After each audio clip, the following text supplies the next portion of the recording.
Hi friends, నేను మీ Rajeshwari. Welcome back to our channel. ఓం నమ శివాయ. హరహర మహాదేవ శంభో శంకర. ఫ్రెండ్స్, మనకి ఈ హాలిడేస్ వచ్చినాయండి. మొన్న సంక్రాంతి హాలిడేస్. మేమైతే ఈ హాలిడేస్లో టూర్ వెళ్ళాము. చాలా చక్కగా జరిగింది. ముందైతే మేము డైరెక్ట్గా తిరుచిరాపల్లి వెళ్ళాము. అంటే మనకు చాలామంది శ్రీరంగం అంటే గుర్తొస్తుంది. శ్రీరంగం నుంచి తంజావూరు వెళ్ళాము. తంజావూరులో ఆ బృహదేశ్వర ఆలయం ఉందండి. ఇక్కడ విశేషాలన్నీ నేను మీతో షేర్ చేసుకుంటాను. ఈ గుడి చాలా విశేషమైనది. మనకి తమిళనాడు రాష్ట్ర విస్తీర్ణంలో 11వ పెద్ద రాష్ట్రం అండి ఇది. ఈ రాష్ట్రంలో తంజావూరులో చూడాల్సిన అద్భుత ప్రదేశాలు అయితే ఉన్నాయి. పర్యాటకులకు ఆకర్షించే ప్రదేశాలు కూడా ఎన్నో ఉన్నాయి. అవన్నీ ఈ వీడియోలో షేర్ చేసుకుంటాను. ఈ వీడియోని ఎక్కడ స్కిప్ చేయకుండా మీరు లాస్ట్ వరకు చూసి ఈ వీడియో నచ్చితే లైక్ చేయండి, షేర్ చేయండి. మేము శ్రీరంగం నుంచి తిరుచిరాపల్లి అండి. తిరుచిరాపల్లిని స్వామివారి దర్శనం అయిన తర్వాత రంగనాథుడిని, అలాగే అక్కడ ఉన్న రామానుజులు ముందు శ్రీరంగంలోకి వెళ్ళినప్పుడు రామానుజులు గారు గురువు గారు ఉంటారండి. చాలా విశేషము. అక్కడ రామానుజులు గారిని దర్శించుకొని శ్రీమతే రామానుజాయ నమః అని చెప్పి అనుకుంటూ ఉంటాం కదా. మీరు గురువు గారిని నమస్కరించుకొని తర్వాత స్వామివారి దర్శనం, అమ్మవారి దర్శనం అయిన తర్వాత మేము శ్రీరంగం నుంచి తమిళనాడులో ఉన్న తంజావూరులో వెళ్ళామండి. తంజావూరుకి వెళ్ళాము. అక్కడే స్టే చేసి తెల్లవారుజామునే స్నానాలు అది చేసుకుని దర్శనానికి వెళ్ళాం. చాలా పెద్ద గుడి అండి ఇది. మనకి ఇక్కడ గుడికి వెళ్ళబోయే ముందుగా మీ ఓన్ వెహికల్ అయితే లెఫ్ట్ సైడ్లో పార్కింగ్ ఉంటుంది. మీరు డైరెక్ట్గా గుడి దగ్గరికి వెళ్తే మళ్ళీ పార్కింగ్కి కొంచెం లేట్ అవుతుంది. గుడి రాకముందే మీకు బయట కనిపిస్తూ ఉంటుందండి. లెఫ్ట్ సైడ్లో మీరు పార్క్ చేసుకొని చక్కగా దర్శనానికి వెళ్ళిపోండి. అసలు చూడవలసిన ప్లేస్ చాలా ఉంటుందండి. ఇక్కడ 2 రోజులు అయితే తంజావూరు మొత్తం చూసుకోవచ్చు. చాలా విశేషమైనవిగా ఉన్నాయి. మనకి తంజావూరులో చాలా చూడదగాల్సినవి మ్యూజియం ఉంది. ఇంకా రాజులు నిర్మించిన కోటలు ఉన్నాయి. అవన్నీ మీతో షేర్ చేసుకుంటాను.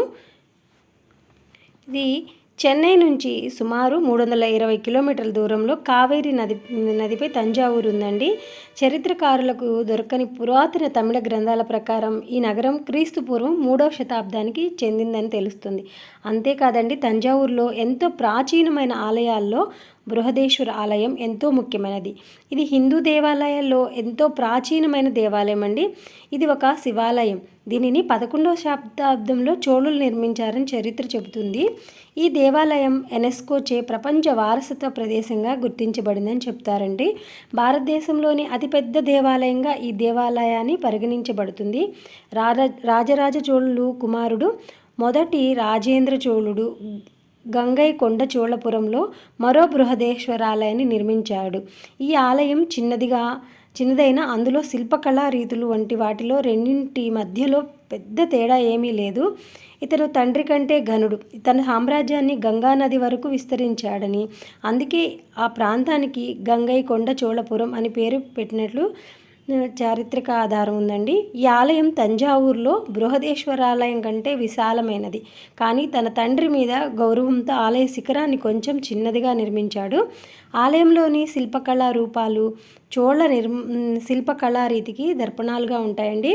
ఆలయం ముందున్న పెద్ద నంది విగ్రహం గర్భగుడిలోని 13.5 అడుగుల ఎత్తు ఉంది. 60 అడుగుల విస్తీర్ణంలో ఉన్న శివలింగం శివాలయానికే ప్రత్యేకత ఆకర్షణ అండి. చాలా చాలా పెద్దది ఈ గుడిలో ఉన్న శివలింగము. మీరు ఒక్కసారి ఈ తంజావూరుకి వచ్చేసినట్లయితే అసలు బయట గోపురాలు చూస్తే చాలా బాగుంటుంది. మేము తెల్లవారుజామున ఇంట్లో భోగి మంటలు అవి వేసుకొని పూజ చేసుకొని బయలుదేరాము. తెల్లవారుజామునే సాయంత్రానికల్లా శ్రీరంగంలో స్వామివారి దర్శనం చేసేసుకొని అక్కడ నుంచి తంజావూరు వెళ్ళిపోయాం. తంజావూరులో స్టే చేసి తెల్లవారుజామునే స్వామి దర్శనానికి వెళ్ళడానికి రెడీ అయిపోయాం. పార్కింగ్ చేసేసుకొని లోపలికి వెళ్ళేటప్పుడు ఇక్కడ అసలు మూడు గోపురాలు ఉంటాయండి. మొదటి గోపురం దగ్గర చక్కగా అక్కడ కూడా మనకి సంక్రాంతి కాబట్టి ముగ్గులు అవి వేసి బాగా అలంకరించి పెట్టారు. బయట చూస్తేనే పెద్ద కోట అంతా దట్టంగా ఉంటుంది. బ్రిటిష్ వీళ్ళకు మనకి రాజులు తెలుసు కదా, కోటలా కట్టి దాన్ని అద్భుతంగా నిర్మించారు. 3 ప్రాకారాల్లో ఉంటుందండి. 3వ ప్రాకారంలో స్వామివారి గుడి విశాలంగా ఉంటుంది.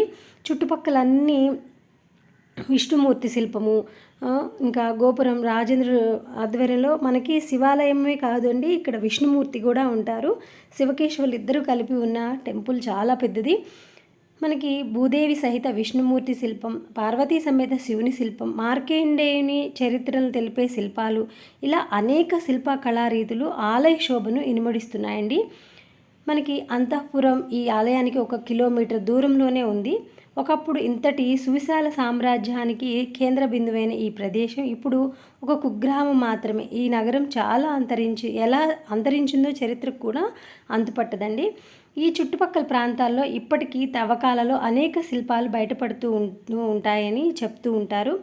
ఆనాటి వైభవాన్ని ఈనాటికి చాటుతూ ఉన్నాయని చెప్తూ ఉంటారండి. ఈ విశేష నిర్మాణం కుంజర రాజరాజ పెరుందాచన్ అనే సాంకేతిక నిపుణుడు వాస్తుశిల్పుచే చేయబడింది. ఈ విషయములు ఆ ప్రాంతంలో గల శాసనాల ద్వారా తెలుసుకోవచ్చు. ఈ దేవాలయం వాస్తు ఆగమ శాస్త్ర ప్రకారం నిర్మాణం చేయబడిందండి.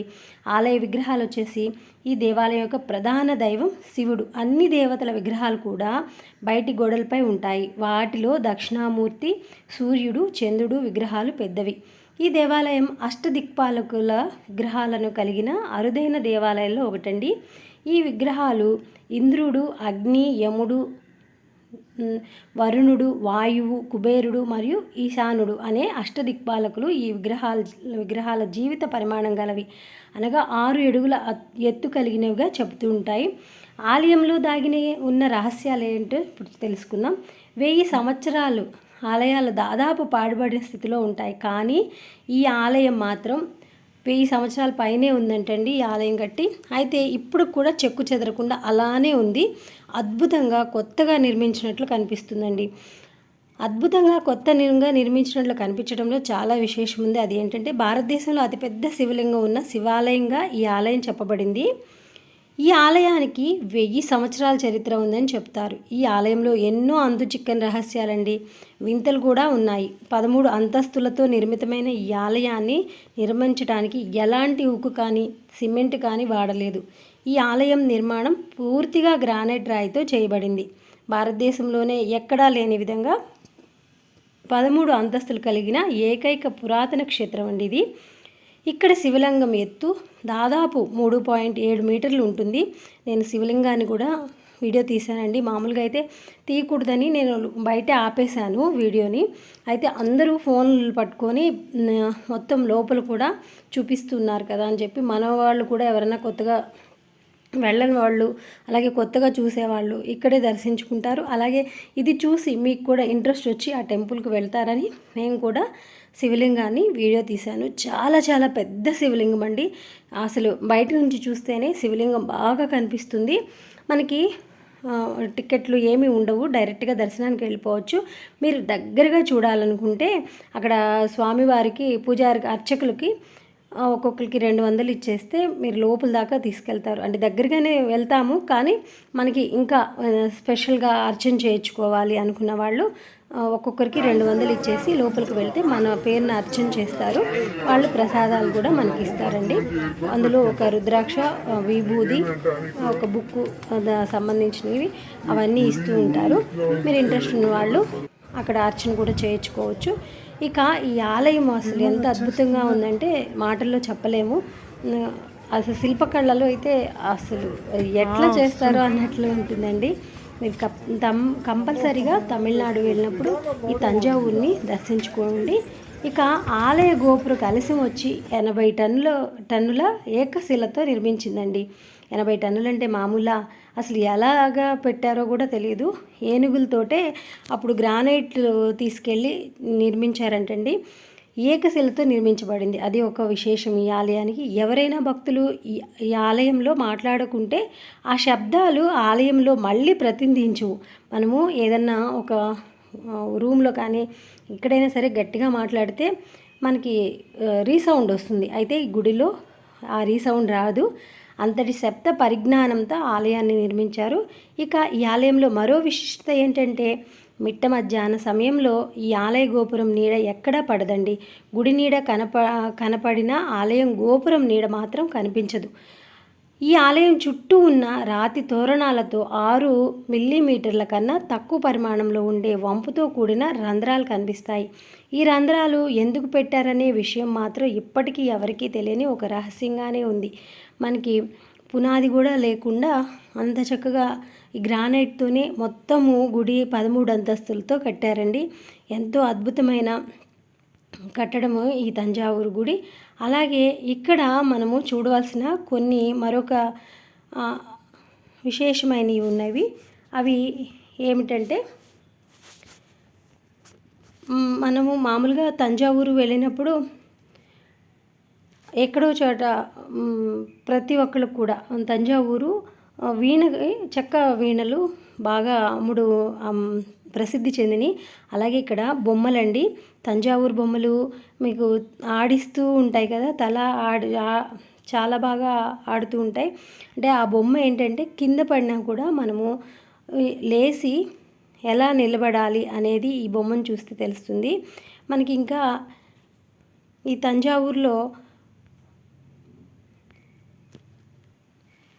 తంజావూరులో చాలా పెద్దది రెండవ నంది అని పిలుస్తారండి. ఒకటి మన ఆంధ్రప్రదేశ్లో ఉంది, రెండవది ఈ తంజావూరులో ఒకే రాతితో పెద్ద నంది అండి. ఒకే రాతితో చెక్కబడిన ఈ నంది చాలా ప్రసిద్ధమైంది. ఇక ఈ బృహదేశ్వర ఆలయం బిగ్ టెంపుల్ తర్వాత మనకి తంజావూరు ప్యాలెస్ చాలా ఫేమస్. ఇక తంజావూరు పెయింటింగ్స్ మరియు తంజావూరు నృత్య బొమ్మలు చాలా బాగుంటాయండి. తంజావూరు నృత్య బొమ్మలు తలకాయ ఊపుతూ చూపిస్తాయి. నేను అది మీకు చూపిస్తాను ఇప్పుడు ఈ వీడియోలో. చూడండి ఫ్రెండ్స్, ఇది ప్యాలెస్ అండి, తంజావూరు ప్యాలెస్. ఇది మనము గుడి తర్వాత చూడవలసిన ప్రదేశాలు ఇవన్నీ. ఇక్కడ బొమ్మలు అమ్ముతూ ఉంటారు. అలాగే ప్యాలెస్లో మనకి ఏమేమి ఉంటాయి అవన్నీ మీరు ఇక్కడ చూసేయచ్చు. అయితే మేము వెళ్ళిన రోజు క్లోజ్ చేసి ఉందండి ప్యాలెస్, ఎందుకంటే ఆ రోజు హాలిడే, సంక్రాంతికి హాలిడే ఇచ్చారు. 2 days ఇది క్లోజ్లో ఉంది ప్యాలెస్ అయితే. ఇక పక్కన మనకి తంజావూరులో ఇలా బొమ్మలు అమ్మే ప్లేస్ చాలా బాగున్నాయి బొమ్మలు అయితే. ఇవన్నీ చూసుకొని మేము కూడా కొన్ని బొమ్మలు కొనుక్కొని వచ్చాము, తంజావూరు బొమ్మలు. తంజావూరులో మనకి ఇంకొకటి చాలా విశేషమైనవి వచ్చేసి, ఇది మనకి 2 రోజులు పడతాయండి మొత్తం తంజావూరు చూడటానికి. ఇది పెద్ద టెంపుల్, ఇప్పుడు నేను మీకు చూపించింది తంజావూరు పెద్ద టెంపుల్. తంజావూరు పక్కన చిన్న టెంపుల్ కూడా ఉంది, అది కూడా చూడొచ్చండి. మాకు టైం లేక ఇంకా మేము చాలా గుడులు కూడా సందర్శించాము. ఆ టెంపుల్స్ అన్నీ మీకు ఒక్కొక్కటిగా నేను వీడియోలో చూపిస్తాను. అక్కడ విశేషాలు కూడా చెప్తూ ఉంటానండి. ఇదిగోండి తంజావూరులో ఇదొక బొమ్మ చాలా ఫేమస్. చూడండి, మనము కిందకి పడేసినా కూడా పైకి లేస్తూ ఉంటుంది. మన జీవితం కూడా పడిపోయినా లేవాలి అనే ఉద్దేశము. అంటే మనం అవి వచ్చినాయి బాధలు వచ్చేసినాయి అని చెప్పి అలాగే ఉండిపోకుండా లేచి మళ్ళీ మన ప్రయత్నం మనం చేసి సాధించాలి అనేది ఈ బొమ్మ యొక్క లక్ష్యం ఏంటండి. చూడండి, అక్కడి నుంచి మేము అమ్మవారి టెంపుల్కి వచ్చాము పక్కన. ఇక్కడ ముగ్గు చాలా నచ్చింది. చూడండి, మన తెలుగు రాష్ట్రాల వాళ్ళు వేరేలాగా వేస్తారు, ఇక్కడ తమిళనాడు వాళ్ళు గీట్లు ముగ్గులు ఎక్కువ వేస్తారండి, సన్న గీతలతోటి. కొల్లాం అని పిలుస్తూ ఉంటారు ముగ్గుల్ని. ఇలా సింపుల్గా మనం వేస్తూ ఉంటాము. హ్యాపీ పొంగల్ అని రాస్తూ ఉంటాం. కాకపోతే ఇక్కడ ఎక్కువ మంది ముగ్గుతో పాటు ఎర్రరాయి మట్టితో చక్కగా గీట్లతో ఎక్కువ లైన్లుగా బాగా వేస్తారండి. చాలా నచ్చింది, అందుకని అది కూడా తీశాను. ఈ వీడియో మీ అందరికీ నచ్చింది అనుకుంటున్నాను. నచ్చితే లైక్ చేయండి, షేర్ చేయండి, సబ్స్క్రైబ్ చేయడం అసలు మర్చిపోవద్దు. Bye friends.